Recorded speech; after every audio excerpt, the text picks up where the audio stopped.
کہ معاف کرنا شروع کریں جھگڑے ختم ہو جائیں گے. معاف کرنا شروع کریں جھگڑے. حبار بن اسود اللہ کے رسول صلی اللہ علیہ وسلم کی سب سے بڑی صاحبزادی کا قاتل ہے. حضرت زینب رضی اللہ تعالی عنہ آ رہی تھیں مکہ سے مدینہ کی طرف، اس نے نیزہ مارا، آپ گر گئیں.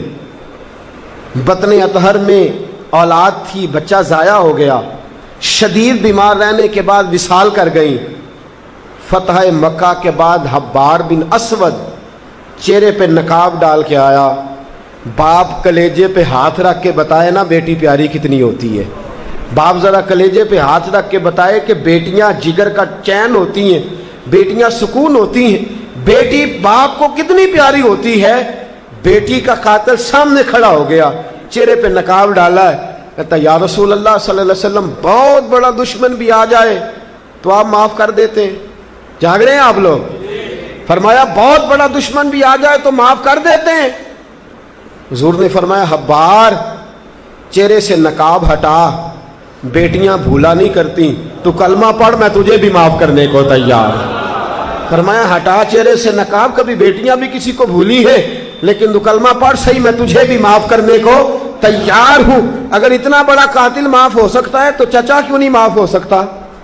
تائے کو معافی کیوں نہیں مل سکتی؟ ماما جی کو معافی کیوں نہیں مل سکتی؟ سسر کے ساتھ سلوک کیوں نہیں ہو سکتا؟ آپ اپنے برادر نسبتی کے ساتھ محبت کیوں نہیں کر سکتے؟ کیوں ان ساری محبتوں کو فروغ دیا کیوں نہیں جا سکتا؟ اگر قاتل کے ساتھ، ظالم کے ساتھ صلح ہو سکتی ہے، اگر ابو جہل کا بیٹا اکرما کلمہ پڑھنے آئے اور میرے رسول منبر پہ کھڑے ہو کے استقبال فرمائیں اور صحابہ کہیں یا رسول اللہ وہ تو کافر اور دشمن کا بیٹا ہے، فرمایا پہلے دشمن کا بیٹا تھا، آج تو مومن بن کے کلمہ پڑھنے آیا. وہ پہلے کی بات ہے، استقبال کیا جا رہا ہے.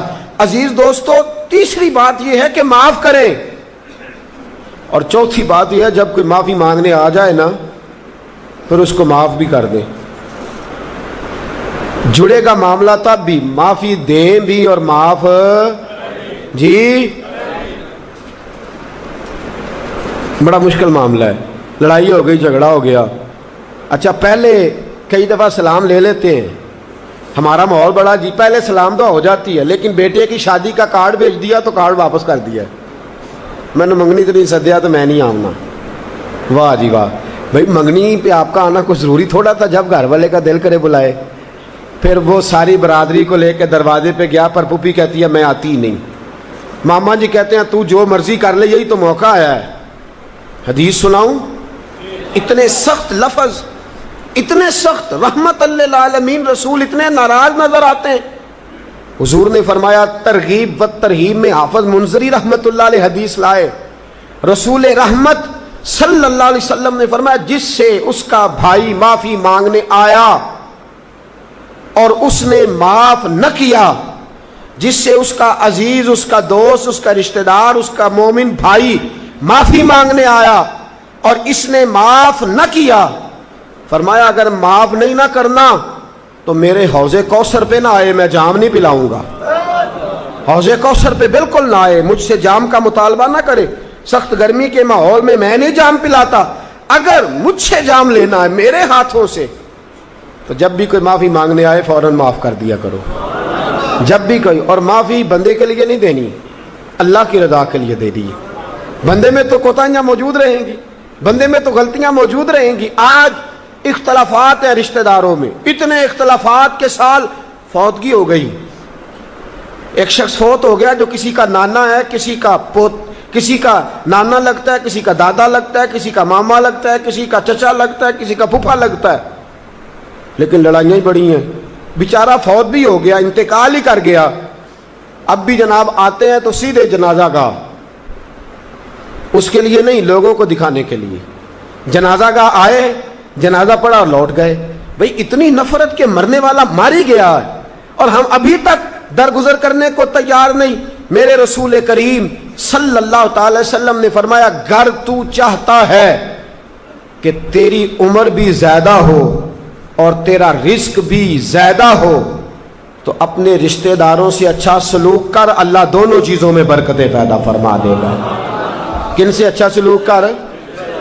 جی یہ نہیں فرمایا وہ بھی جواب میں اچھا ہی کریں تو تب ہے. سب سے افضل صدقہ کون سا ہے؟ غریب کو دینا، مسکین کو دینا، یتیم کو دینا، مدرسے کو دینا، مسجد کو دینا، سب سے افضل صدقہ. اچھا یہ حدیث آپ نے پتا کیا کرنا ہے جو میں سنانے لگا ہوں، یہ گھر جانا ہے، اس کو لکھ لینا ہے اور اس کو نہ پڑھنا ہے کبھی کبھی کھول کے کہ یہ کیا جملے ہیں حضور سید عالم کے، محبوب پاک کے. یہ کیسے عجیب حضور نے فکرے اور کس انداز میں سمجھا دیا، کتنی خیر انڈیل دی اپنے غلاموں کے دلوں میں. حضور نے فرمایا غلاموں پتہ ہے سب سے افضل صدقہ کون سا ہے؟ ایک صحابی کہنے لگے حضور یتیم کو دینا. فرمایا نہیں. سب سے افضل صدقہ کون سا ہے؟ یا رسول اللہ مسکین کو دینا. فرمایا نہیں. سب سے افضل صدقہ حضور مسافر کو دینا. فرمایا نہیں. سب سے افضل صدقہ یا رسول اللہ مجاہدین اسلام کو دینا. فرمایا نہیں.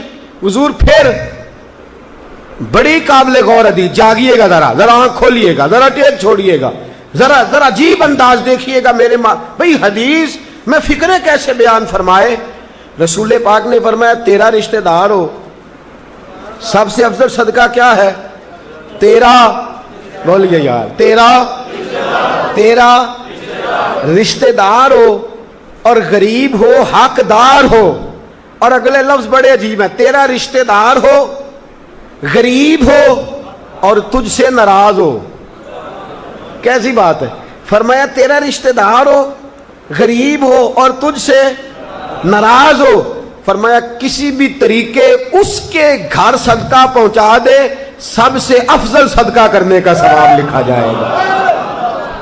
سب سے افضل صدقہ. تیرا رشتہ دار بھی ہو، ضرورت مند بھی ہو اور تجھ سے،